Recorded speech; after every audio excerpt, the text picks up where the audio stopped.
wisdom extended his loving grace to Juan. He was saved even though he was not Catholic or a Christian. Okay. Remember, Mr. Moderator, excuse me, Mr. Moderator. Kanang giingon nga John din ha, din referring kay Apostle John. Objection, Mr. Moderator, nangiilan yung mga tawanan eh. Mga mangingilan eh. Moderator time. Okay. What is the question? No. What is the question? Objection, Mr. Moderator. Deception eh. Ang gibasa nila Juan nga din referring. Sir RG Seno. Atong gibasa. Kay request nimo gipabasa. Okay, next is what is the question based sa gibasa? Okay, cross-examination na ta. Okay. Okay?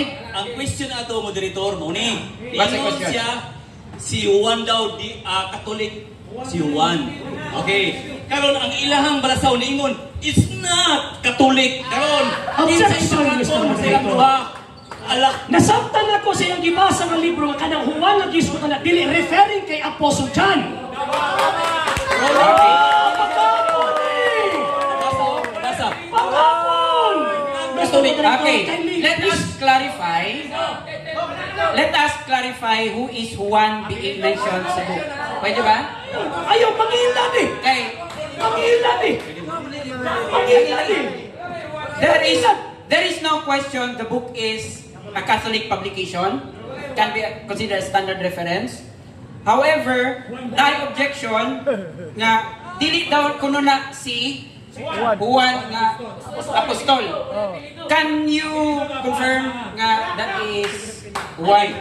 Sumala sa disay diri, moderator. Si Juan nga gisgutan diri mao ni ang iyang gi-claim nga Katolik. Ako ginagawa Mr. Moderator. Iyahan na ng problema, moderator. Mr. Moderator, Iyahan na ng problema.